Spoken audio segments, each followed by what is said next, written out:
Hello, I'm Tom Randall, your local Member of Parliament for Gedling, and this afternoon I'm talking about storm overflows. So I know that rivers, how we treat rivers, storm overflows has been a big hot topic of conversation over the last few months, and as you may have heard, a couple of years ago we passed the Environment Act, which was a landmark piece of legislation which was designed to tackle some of the issues facing our rivers at the moment. And one of the things that Environment Act, which I supported, caused the creation of was something, this document, which is the Storm Overflows Reduction Plan, which was published over the summer, which sets out in the detail of what water companies are going to have to do in order to tackle storm overflows and lots of other issues as well. But I wanted to get a real better sense of how that actually applies to Gedling. So I'm joined now here by Matt from Severn Trent. Thanks so much for coming down here to the Euse Dyke in Gedling to come and join us and to talk about this. And look, I know that Severn Trent looks after 56,000 miles of pipes and 2,954 storm overflows. So you've got a big network that you're covering. So I guess to start off with, can I just ask, how many storm overflows are there across Gedling and how frequently are they used? So we have around 15 storm overflows in this area, and their use depends upon the weather. So as we've talked to you this afternoon, the storm overflow is really for the sewers to overflow in times of storm. So generally they aren't used at all, and what we're seeing is a reduction in the trend of the amount of times that they actually activate per year. Right. Okay. So over time they're going down. What's the cause? It is just those big sort of heavy weather events that are triggering it. Yeah. So climate obviously doesn't help, Yeah.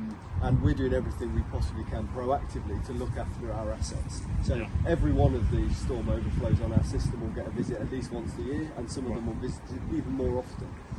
We've also got a brand new team of river rangers that are patrolling our rivers and our natural assets in our regions in order to pick up when we've got problems, not only with our storm overflows, but also with other overflows into the rivers and into the environment. So we're out there trying to do our bit. Now I know that work to reduce the discharges has already started, and by 2025 water companies will have reduced those overflows by about 25% compared with 2020 levels. So what work is Severn Trent already carrying out to reduce those storm overflows? So yeah, in Gedling specifically, we've got quite a big, we've got a £1.5 million scheme which will improve the storage in the area. So when it does storm, when we do get heavier rainfall, we'll be able to capture more of that rain before it discharges through our overflows. We expect that to halve our number of spills. Okay. Now so we're talking about this plan which has been published, which sets out some specific targets for water companies to meet, and it says that by 2035 water companies like Severn Trent are going to have to improve all the overflows discharging into or near designated bathing water and improve 75% of overflows discharging to high priority nature sites. So could you give a sense of what Severn Trent's improvement plans are across Gedling and how long that work's going to take?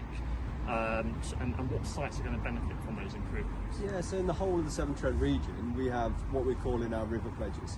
So we've got 5 things that we're focusing on, and we're going to deliver those by 2030. And they are to do no harm to the environment through CSOs and sewer overflows. They are to help other people that are harming the rivers, such as farmers, etc.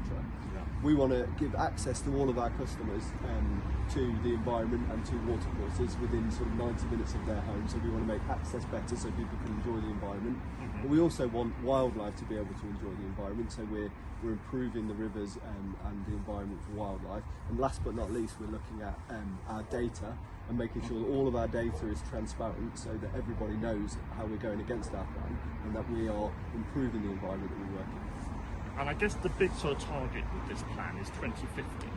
Because by 2050 there should be no storm overflows to be permitted outside of unusually heavy rainfall, which is about sort of approximately 10 rainfall events a year. So could you give a sense of what, how is Severn Trent on track to reach that 2050 target, and how will they achieve that in places like Gedling? So great question. 2050 is a long way away.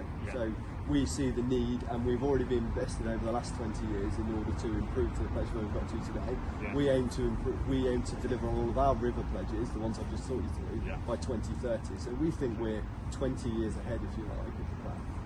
Well, that's great. Well, look, thanks, Matt, for taking the time to come down to the East Dyke this afternoon, and I hope that sort of gives some reassurance that, you know, river quality, river water is a really important subject. I know that people are really passionate about it, but I hope that gives some reassurance that some great work is being done. But obviously, there's far more work that needs to be done.